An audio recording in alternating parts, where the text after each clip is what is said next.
அன்பானவர்களே, காலை வணக்கங்கள், பிரம்ம முகூர்த்த வணக்கங்கள்.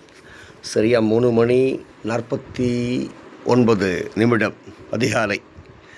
அவ்வளோதான். 4 மணிக்கு மேலே பார்த்தீங்க அப்படின்னா, நீங்கள் பிரம்ம முகூர்த்தத்தில் எழுந்து பழகிட்டிங்கன்னா 4 மணிக்கு மேலே உங்களால் தூங்க முடியாது, தூக்கம் வராது, உங்களை தூங்கவும் விடாது. அப்போது நமக்கு கிட்டத்தட்ட 3 மணி நேரம் அதிகமாக கிடைக்கிது. இந்த 3 மணி நேரத்தில் நீங்கள் உங்களுடைய மொத்த வேலைகளை முடிச்சிடலாம். அன்றைய நாட்களில் மொத்த வேலைகளை முடிச்சுட்டு மொத்த நாளுமே உங்களுக்காக காத்திருக்கும், வேறு எந்த வேலை வேணால் செய்கிறக்காக. நண்பர்களே, அதிகாலை அப்படிங்கிறது ஒரு நாளின் மிகச்சிறந்த பகுதி எது அப்படின்னு கேட்டிங்கன்னா, அந்த பிரம்ம முகூர்த்த நேரம்தான். அந்த நேரத்தையே நாம் வீண் செய்துட்டோம் அப்படின்னா நம்ம மற்ற நேரங்கள் நமக்கு உதவாது. மீதி நம்ம ஒரு மனிதனாகத்தான் நம்மளால் இயங்க முடியுமே தவிர, ஒரு உன்னதமான மனிதனாக, ஒரு ஒப்புயர்வற்ற மனிதனாக, ஒரு லட்சியவாதியாக, ஒரு சரித்திரம் படைக்கக்கூடியவனாக, சரித்திரத்தின் ஒரு பகுதியாக நம்மை மாற்றிக்கொள்வதற்கான ஒரு வாய்ப்பை நாம் இழந்து விடுகின்றோம். ஆகவே அன்பர்களே, தயவு செய்து பிரம்ம முகூர்த்தத்திலே எழுந்து பழகுங்கள். சற்று சிரமம்தான், புதிதாக அதை பழகுபவர்களுக்கு சிரமமான காரியம்தான், நான் மறுக்கவில்லை. ஆனாலும் மனது வைத்தால் நிச்சயம் சாத்தியப்படும். பிரம்ம முகூர்த்தத்திலே எழுந்து பழகுங்கள், வாழ்க்கையை வெல்லுங்கள். வாழ்க்கை வெல்வது மிகவும் எளிதான ஒன்று பிரம்ம முகூர்த்தத்தில் எழுந்திருப்பவர்களுக்கு.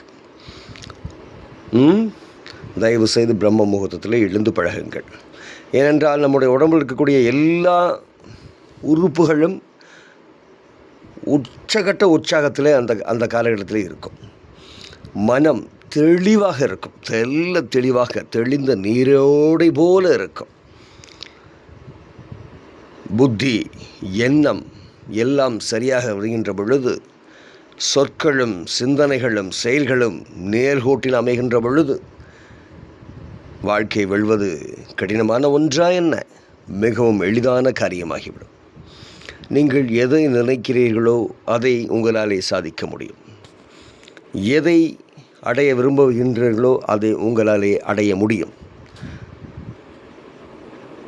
பிரம்ம முகூர்த்தத்திலே எழுந்து பழகுகிற இடத்திலே பணத்தின் மீதான ஆதிக்கமோ வெறியோ இருக்கவே இருக்காது. அவர்களுக்கு அதெல்லாம் ஒரு கால் தூசு. கால் தூசு. எத்தனை 1000 கோடிகள் அவர்களிடத்தில் நீங்கள் கொட்டி கொடுத்தாலும் அவர்கள் தங்கள் மனசாட்சியை உங்களிடத்தில் விட்டுவிட மாட்டார்கள். பணம் அவர்களுக்கு ஒரு பொருட்டே அல்ல. அவர்களுக்கு வாழ்க்கை நெறி, வாழ்வியல், உள்ளார்ந்ததன் தத்துவங்கள், அதுதான் அவர்களுக்கு முக்கியமாக போகும். ஆக வாழ்க்கை செம்மைப்படுகின்றது, எண்ணங்கள் சுத்தமாகின்றன, சிந்தனைகள் சிறப்பாக மாறுகிறது. இதை ஒட்டி வருகின்ற செயல்கள் எப்படி தவறாக போகும், அதுவும் நேர்கோட்டிலே அழகாக செல்லுகின்றது. உதவுகின்ற மனோபாவம் ஓடி வந்து உட்கார்ந்து கொள்கின்றது. தனக்கென எதுவும் வேண்டாம், கொடுப்போம், யாசிப்பவர்களுக்கு என்ன வேண்டுமோ கொடுப்போம் என்கின்ற ஒப்புயர்வற்ற ஒரு மனித தன்மை நம்மிடத்திலே வந்து உட்கார்ந்து கொள்கின்றது, சிம்மாசனமிட்டு நம் மனதிலே. ஆக நாம் மிகச்சிறந்த மனிதர்களாக மாறுகிறோம். ஆண்டவனுக்கு அருகாமையிலே நாம் செல்கிறோம். ராஜராஜேஸ்வரி நம்மோடு கூட இருப்பதற்கு அவளும் உடன்பட்டு ஓடி வருகிறாள். அவளது கணவனோ, ஏன் என்னை விட்டுவிட்டு நானுமே உங்களோடு பயணிக்கிறேனே என்று சொல்லி அவரும் ஓடி வந்து உட்கார்ந்து கொள்ள, வாழ்க்கை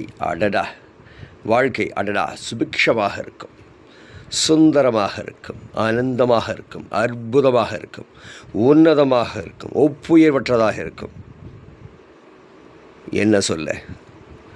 பிரம்ம முகூர்த்தத்திலே எழுந்து பழகுங்கள். வாழ்க்கையை உங்கள் கைகளிலே நீங்கள் இறுக வைத்து கொள்ளுவீர்கள்.